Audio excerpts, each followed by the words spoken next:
So yesterday, Donald Trump held a press conference from Mar-a-Lago. And when I heard the news about this, I thought, oh man, there's going to be some breaking news here.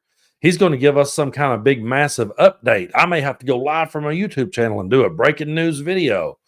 And so I tuned in. I'm all prepared. I'm thinking, what could it be? Could it be possible that this is where he fires J.D. Vance? Nah, he would never make a mistake. Could this be the moment where he finally realizes he's beaten? He just says so and he just bows out gracefully? Nah, he would never do that. So what is it, Donald? Tell us. And I tune in, I brace, I wait. And the minute he started talking, I realized he's going to sit here and play the same old tired hits that he's been playing on the campaign trail that we've all been talking about. He's just going to do that act at a press conference from Mar-a-Lago. And that's exactly what he did. The guy sat there and imploded on national TV. And I just watched thinking, but there's got to be some breaking news somewhere. Something's got to give. And the only thing that gave was every ounce of dignity he ever had left. It was probably the out of all the speeches he's gave, because at least when he's on the campaign trail, he's more energetic and he's loud, and he's obnoxious. But here he sounded winded. He sounded confused. I know I use the phrase a lost ball in high weeds here on the channel a lot. He truly lived up to that phrase. As he was talking, before he ever got to the questions, as he was talking, it was very clear that he didn't know what he was talking about on some things, and he was just rambling incoherently. And I was sitting there going, this really, truly is his Fat Elvis moment. It really is. But when I say that, I want to apologize to the family of Elvis Presley, because Elvis had more talent in his pinky than Trump will ever have in his body. But it was that moment where you realize that the bloom is definitely off the rose. When he's in front of a crowd, at least he can rile them up and you'll hear some laughter. I mean, it'd be like watching like a really bad comedy without the laugh track. You know, sometimes those laugh tracks on those cheesy TV shows would put it over just a little bit. So when Trump's got the crowd and you hear the noise and the cheers and the pops and the chants and some laughter rippling around, it kind of helps. But when he's just standing up right at a microphone, just talking softly, it just fell apart. And I am going to focus in on the few clips that just really jumped. Oh, actually, the whole thing jumped out at me. But there's a couple of clips I do want to show you. I mean, he said J.D. Vance came out strong and was doing a fantastic job. And it was at that point that I was like, yeah, he's completely off his rocker. He's lost it. It's over. But then this is the part that really jumped out at me. He started talking about how that the presidency was taken away from Joe Biden. You know, Joe just had one bad debate. They shouldn't have took it away from him. He actually started going to bat for Joe Biden. Take a look. I don't know if he's happy about that decision right now. This was taken away. The presidency was taken away from Joe Biden. And I'm no Biden fan, but I'll tell you what, from a constitutional standpoint, from any standpoint you look at, they took the presidency away. And folks, there is only one reason that he said that, and it's because he's scared shitless to debate Kamala Harris. He does not know how to change up his antics at this point in the game. I mean, yeah, he's going to double down on the racism and double down on the misogyny, but he doesn't know how to combat Kamala Harris. He's completely lost. So the only thing he knows to do at this point is try to defend Joe Biden. It is so weird. And then when he starts talking about Tim Walz, I really don't even know if he knew who he was talking about. Listen how confused he sounds talking about Tim Walz. Radical left person at a level that nobody's seen. She picked a radical left man that is, he's got things done that he has positions that are just not, it's not even possible to believe that they exist. He's going for things that nobody's ever even heard of. Heavy into the transgender world, heavy into lots of different worlds. He's got positions that it's not even possible to believe. He couldn't even tell you what any of those positions were. He's just completely stumped here. He's just completely confused. I don't know if he even fully understands who Tim Walz is or where he came from. I mean, he is completely lost at this point. And I'm thinking maybe we'll get something different than the same old campaign trail crap that we've been getting. But no, he still had to go out there and praise dictators. Take a look. Russia doesn't respect us anymore. China doesn't respect us anymore. North Korea, Kim Jong-un, liked me a lot. He doesn't like this group.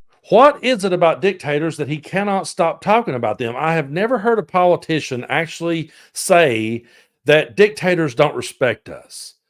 I've always been under the impression that we weren't supposed to be trying to earn the respect of dictators. I am so baffled at his rhetoric and the fact that people that used to call themselves Republicans are just rolling with this. But if you want to hear one of the most bizarre quotes from the whole thing, listen at him describing how that his ear healed after the assassination attempt. This one is really weird. Pretty much recovered, yeah. I'm a fast healer. It's a hell of a shot, but I'm a fast healer. Yeah, pretty much recovered. Do you have any hearing damage from it? No, it didn't hit that.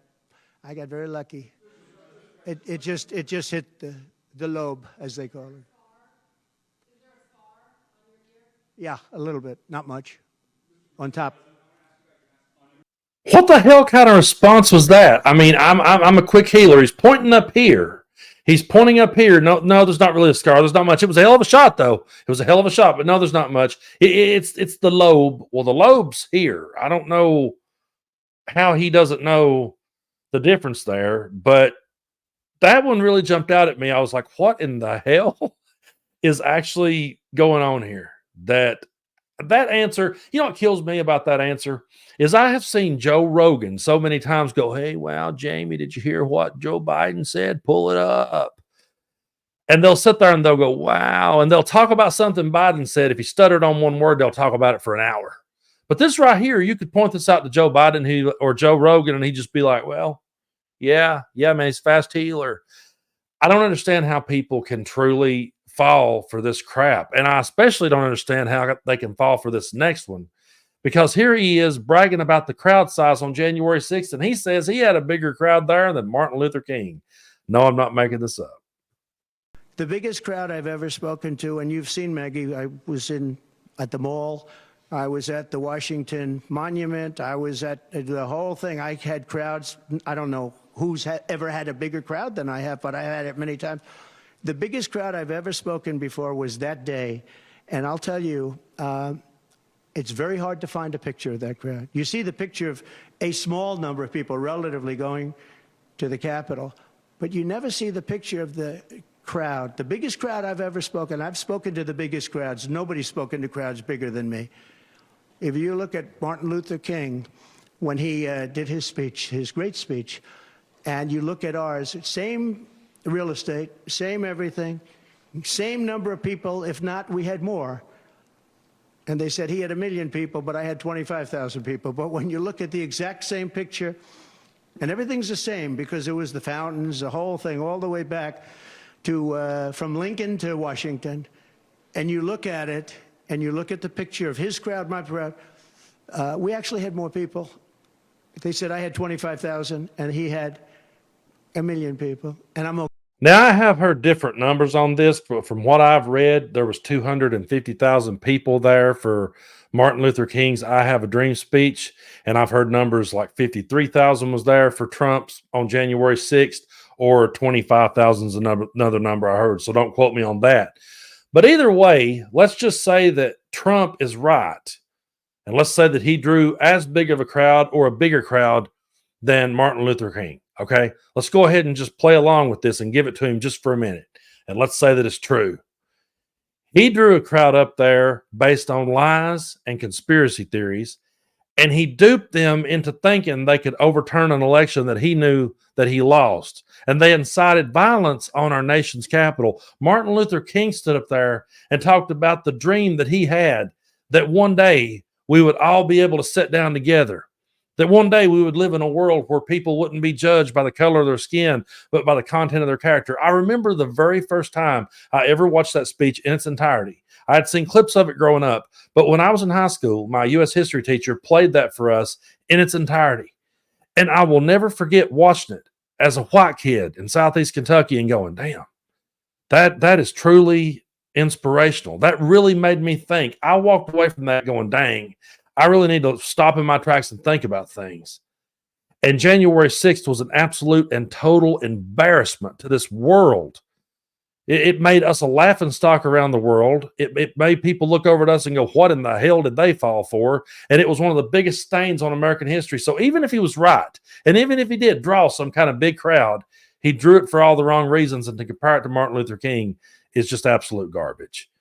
And this last clip I'm going to show you, I know I've kind of jumped around here, but I saved this one for last because, folks, this is the moment where we're going to look back at it years from now and go, yep, that's the moment where it all came to an end for him.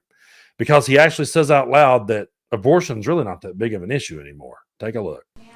So I think the abortion issue has been very much tempered down, and I've answered, I think, very well in the debate, and it seems to be much less of an issue, especially for those where they have the exceptions, as you know. And I think it's, when I look, for 52 years, they wanted to bring abortion back to the states. They wanted to get rid of Roe v. Wade, and that's Democrats, Republicans, and independents, and everybody. That's a man that is completely out of touch with reality. I highly encourage you to go watch the entire press conference because the entire thing was him out of touch with reality. But if there is one part I would go to and point out and say, that's where he lost it, it's right there.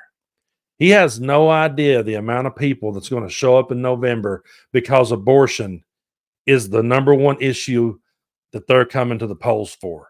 He has no idea just how much reversing Roe versus Wade affected people's lives and how fired up they are and ready to vote in hopes that it all gets overturned and women gets their rights back.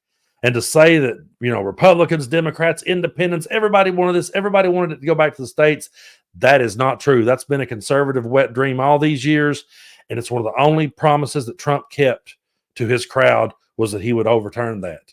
His administration led to that. That's why we're in the boat we're in. And you take every other issue off the table, and I still think the abortion issue alone could defeat Donald Trump in November. So that's the moment where he told me that he was completely out of touch. All the other stuff, he just played the same old hit, saying J.D. Vance was doing a good job. He's delusional. Now trying to act like he's buddies with Biden and he feels bad for Biden. That's all delusional. But to say that abortion is not that big of an issue anymore, just the fact that he said that, any independent and moderate sitting back on the fence watching, if you watch that and you're still on the fence, man, we just need to meet up and talk in person because I don't know what other clip we could show or what else we could show you that would prove that this guy is completely unfit to serve, should never be back near an office anywhere. That press conference was his Fat Elvis moment. And again, my apologies to the Presley family for saying that, because Trump on the best day of his life is still no Fat Elvis.